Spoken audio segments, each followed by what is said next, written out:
दिसतं तसं नसतं म्हणून तर जग फसतं अशी एक मराठीत म्हण आहे. राजकारणात सुद्धा जे दिसतं पण ते खरं वास्तव असतं असंच नसतं. आत्ता हा मुद्दा यायचं कारण म्हणजे सर्वाधिक चर्चा होती ती बेस्टच्या पतपेढीच्या निवडणुकीत विजय कुणाचा. कारण की 2 ठाकरे एकत्रित आलेत, त्यामुळं कुठल्याही परिस्थितीत ही निवडणूक सहानुभूतीवर आणि मराठी मतांवर ठाकरेच जिंकतील अशी चर्चा होती. मात्र ही चर्चा हवेतच विरली आणि ठाकरेंना धक्का बसला.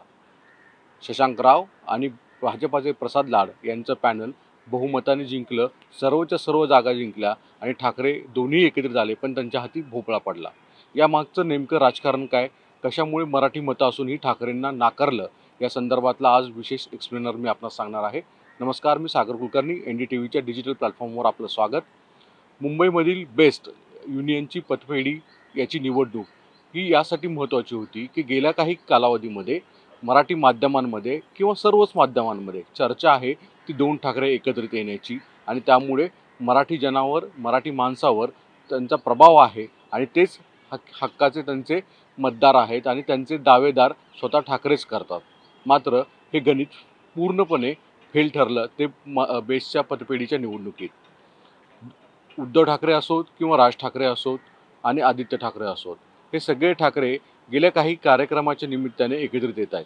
त्या दिवसापासून 2 ठाकरे एकत्रित आले म्हणजे समोरचे सर्वच राजकीय पक्ष भुईसपाट झाले असं वातावरण केलं जातं. वास्तव मात्र या बेस्टच्या निवडणुकीमध्ये वेगळंच दिसलं. काही दिवसांपूर्वी बेस्टच्या पतपेढीची निवडणूक लागली आणि प्रचार सुरू झाला तो 2 ठाकरे एकत्रित असण्याचा. गेल्या काही कालावधीनंतर जवळपास 15 ते 20 वर्षाच्या कालावधीनंतरनं 2 ठाकरे एका निवडणुकीच्या निमित्ताने एकत्रित आलेले आहेत आणि त्यामुळेच या निवडणुकीचा प्रचार सर्वाधिक रंगतदार ठरला. वास्तविकतेत एक छोटीशी पतपेढीची निवडणूक इतक्या राज्यस्तरावर गाजण्याचं कारण म्हणजे 2च ठाकरे एकत्रित आल्यामुळे.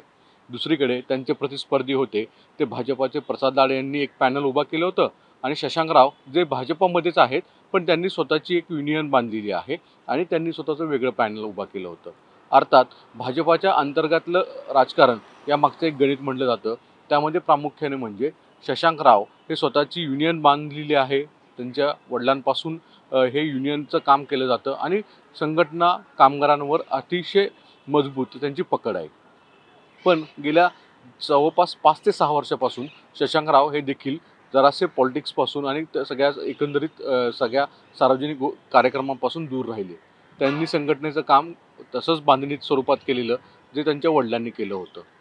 भाजपामध्ये काही वर्षांपूर्वी शशांकराव यांनी प्रवेश केला. अर्थात शशांकराव यांना वरदहस्त आशिष शेलार यांचा आहे असं म्हटलं जातं. दुसरीकडे प्रसाद लाड यांना वरदहस्त राज्याचे सर्वेसर्वा मुख्यमंत्री देवेंद्र फडणवीसांचा आहे. प्रसाद लाड आणि शशांक राव यांनी एकत्रित पॅनल उभा करावं असं पहिल्यांदा भाजपाचा विचार होता. पण त्याला भाजपामधल्याच अंतर्गत राजकारणामुळे कदाचित शशांक राव यांनी स्वतःची वेगळी भूमिका घेतली आणि प्रसाद लाड यांच्याबरोबर एकत्रित न जाण्याची भूमिका मांडली. यानंतर प्रसाद लाड यांनी सुद्धा स्वतःचं एक वेगळं पॅनल मांडलं. प्रसाद लाड यांची मनुष्यबळ सप्लाय करणारी एक कंपनी आहे. त्यामुळे गेल्या काही कालावधीत प्रसाद लाड यांनी आमदारांबरोबरच स्वतःची एक मुंबईमध्ये युनियनची स्वतःची बांधणी केलेली आहे. वेगवेगळ्या संघटना जिथे शिवसेना अर्थात नंतरनं कालांतराने उद्धव ठाकरेंच्या नेतृत्वात झालेली उबाठा यांच्या माध्यमातून जिथे जिथे कामगार संघटना आहेत तिथेच प्रसाद लाड यांनी आव्हान देण्याचा प्रयत्न केलेला आहे. त्यांना जोड साथ आहे ती प्रवीण दरेकर यांची. त्यामुळे प्रसाद लाड, प्रवीण दरेकर आणि किरण पावसकर जे एकनाथ शिंदेंबरोबर आहेत या सगळ्या युनियनच्या एकेकाळी महत्त्वाच्या नेत्यांनी परत एकदा स्वतःची ताकद सगळ्या पद्धतीने लावली. निवडणुकीमध्ये जे मुद्दे चर्चेला होते ते म्हणजे होते कोविडच्या काळामध्ये भत्ता देण्यावरनं उबाठाच्या हातात असणाऱ्या पतपेढीच्या नेतृत्व संघटनेच्या नेत्यांनी फारसा पुढाकार घेतला नाही. त्यावेळेस ज्यावेळेस कोविड आला त्यावेळेस राज्याचे मुख्यमंत्री होते उद्धव ठाकरे. बेस युनियन अर्थात वर्चस्व होतं उद्धव ठाकरेंचं, पण तरी देखील बेसच्या कामगारांसाठी फारसं काही केलं नाही याची खदखद बेसच्या कामगारांमध्ये होती. एका बाजूला महापालिकेमध्ये भरमसाठ पगार आहे, करप्शनचा तर महापूर आहे, अधिकारी अनेक करोडो रुपये कमवत आहेत, लाखो रुपये कमवत आहेत, पण दुसरीकडे बेस यंत्रणा जी आहे, बेसची जी सेवा आहे ती मात्र मोडकळीस आलेली आहे. दुसरीकडे बेसच्या कामगारांचा वेळेवर पगार होत नाही, भत्ते मिळत नाहीत, भविष्य निर्वाह निधी वेळेवर मिळत नाही, अनेकांना ग्रॅज्युटीचे प्रश्न आहेत. असे वेगवेगळे प्रश्न या निवडणुकीला चर्चेला आले. सगळ्यात महत्त्वाची गोष्ट म्हणजे 2016 पासून बेसच्या पतपेढीवर सावंत जे आहेत ते उबाठाचे आहेत, त्यांचं वर्चस्व आहे आणि त्यांच्याच नेतृत्वाखाली सगळं काम केलं जातं. आत्ताची निवडणूक यासाठी महत्त्वाची आहे की जवळपास बेसच्या मतपेढीमध्ये 15,000 मतदार होते आणि त्यातले 90% पेक्षा अधिक मतदार हे मराठी मतदार आहेत. मग मराठी मतदारांचा स्वतःचा हक्काचा दावेदार वारंवार सांगणाऱ्या ठाकरे बंधूंना तरीसुद्धा मराठी मतदारांनी का नाकारलं असा मुद्दा उपस्थित राहतो. बेसच्या प्रशासनामधला कारभार पतपेढी जी आहे ती मुळात बेसच्या कर्मचाऱ्यांसाठी वेगवेगळे छोटेशी लोन देणं असेल किंवा त्यांच्या ज्या गरजेच्या वेळेस मदत करणं असेल किंवा इतर सेवा सुविधा प्रश्न मांडण्यासाठी असते. मात्र या पतपेढीच्या वतीने युनियनच्या वतीने फारसं काही होताना दिसत नव्हतं.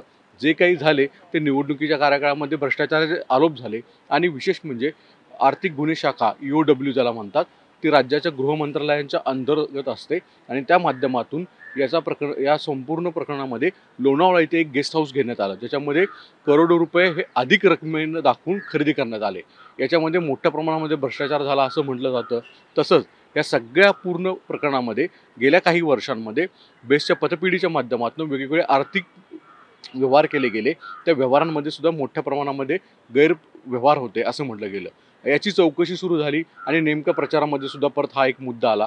म्हणजे एका बाजूला कोविडच्या काळामधील भत्ता असेल, कर्मचाऱ्यांचे वेगवेगळे प्रश्न असतील आणि नंतर सर्वात त्यात भर पडली ती म्हणजे EOWच्या माध्यमातून चौकशी.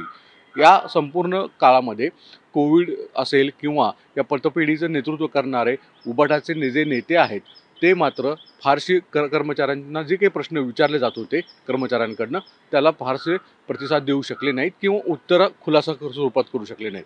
यामुळेच अस्वस्थता कर्मचाऱ्यांमध्ये अधिक होती. शेवटी माणूसच ज्यावेळेस माणसाला चीड येते त्यावेळेस जात धर्मपेक्षा आपल्या व्यक्तिगत मदतीला कोण येत नाही याचा तो विचार करतो आणि मग तो मतांमधून त्याचं रूपांतर करतो. त्यामुळेच भले भले मोठमोठे हे सरकार या देशाने उलथवलेले आहेत जनतेने. दुसरीकडे राज्यातले अनेक सरकारसुद्धा गेले आहेत जनतेमुळे. हे सुद्धा साधं भान ठाकरेंना राहिलं नाही का? यामुळेच पतपेढीमधले जे मराठी मतदार त्यांच्या हक्काचे आहेत असा दावा करणारे होते ते सुद्धा त्यांना मिळाले आणि त्यामुळे हाती पडला भोपळा. या सगळ्या घडामोडीनंतरनं खरंच पतपेढीच्या एका निवडणुकीवरनं पुढील कालावधीमध्ये ठाकरे एकत्रित आले तरी मुंबई महापालिकेमध्ये काय होईल? ठाकरेंच्या हातातून महापालिका जाईल का किंवा अजून काही घडेल अशी चर्चा आता सुरू आहे. याच्यावर जर थोडासा प्रकाश टाकला तर सीतावरनं भाताची परीक्षा केली जाते का असं म्हटलं जातं. मुळात काही प्रमाणामध्ये मराठी माणसामधली जी खतखत आहे आणि उद्धव ठाकरे आणि आदित्य ठाकरे यांच्याकडनं त्याला फारसा प्रतिसाद मिळाला नाही, यामुळेच ही फटका बसलेला आहे असं म्हटलं जातं. मग आता पुढील कालावधीमध्ये उद्धव ठाकरे, आदित्य ठाकरे, उबाठाची संघटना किंवा राज ठाकरेंचं मुळात या बेसच्या युनियनच्या संघटनेमध्ये पतपेढीमध्ये तसं फारसं काही वर्चस्व नव्हतं किंवा त्यांचे सदस्यही नव्हते. त्यामुळे मुळातच राज ठाकरेंच्या पदरी काहीच नाही या गमवण्यासारखं. मग पुढे काय होणार असे प्रश्न आहेत. अशा कालावधीमध्ये दोन ठाकरे हे आता तरी मुंबईतली जी मराठी माणसाची नस आहे ती योग्य जाणणार का आणि त्यांचे प्रश्न सोडवण्यासाठी स्वतः रस्त्यावर उतरणार का की बंगल्यांमधून कारभार करणं आणि त्याच्यामुळं त्या बसणारा फटका मराठी माणसाला जो राग आहे तो मतातून व्यक्त होणं असंच जर पतपेढीप्रमाणे मुंबई महापालिकेमध्ये झालं तर उबाटा आणि राज ठाकरे हे एकत्रित जरी आले तरीसुद्धा त्यांचं काही खरं नाही असं म्हटलं जातं. दुसरीकडे भाजपमधले अंतर्गत जे कलह आहेत ते या निवडणुकीच्या निमित्ताने भलेही विजयामुळे समोर आले नाही आहेत, पण मुंबई महापालिकेमध्ये सुद्धा जर भाजपमधला अंतर्गत कलह वाढला तर 2017ला असं म्हटलं जातं की मुंबई महापालिकेमध्ये कदाचित उबाटापेक्षा तत्कालीन शिवसेनेपेक्षा भाजपाचे जवळपास 6 आमदार हे अधिक जिंकले असते. पण तिकीट वाटप चुकीच्या पद्धतीने करणं, अंतर्गतले हेवे दावे याचे फटके तत्कालीन भाजपाला बसले. भले त्यावेळेस त्यांनी मुख्यमंत्री देवेंद्र फडणवीसांनी उद्धव ठाकरेंना मुंबईतली महापालिकेची सत्ता दिली, पण आता मात्र ती परवडणारं नाही. कारण की मुळात मुंबईमध्ये भाजपाचा सगळ्यात विरोधक आहे तो म्हणजे उबाटा उद्धव ठाकरे आणि दुसरीकडे जर उबाटाबरोबर राज ठाकरे जात असतील तर राज ठाकरे आणि उद्धव ठाकरे हे दोन्ही बंधू भाजपाचे एक नंबरचे पहिल्यांदा राजकीय शत्रू असतील. अर्थात पुढच्या काही कालावधीमध्ये महाराष्ट्राच्या राजकारणात, मुंबईच्या राजकारणामध्ये नेमकं काय घडतंय, त्याचा फायदा कुणाला होतोय, तोटा कुणाला होतोय हे देखील पाहणं गरजेचं आहे. तुर्तास बेसच्या पतपेढीच्या निवडणुकीत दोन ठाकरे एकत्रित तरी हाती भोपळा याचा विचार ठाकरे बंधू करतील भाजपाला यश मिळालंय, त्यामुळे भाजपाचे नेते या छोट्याशा गोष्टीमुळं रुळून जाणार नाहीत. भाजपाचे ज्येष्ठ नेते जे राज्यातले आहेत, देवेंद्र फडणवीस हे तितके जाणकार आहेत. त्यांनी आजची जी प्रतिक्रिया दिलेली आहे ती बोलकी आहे. उद्धव ठाकरे असोत किंवा राज ठाकरे असोत, त्यांनी या बेस्टच्या निवडणुकीचं राजकारण केलं. हे राजकारण करणारी निवडणूक नव्हती. आम्ही ती भूमिका कायम मांडली होती.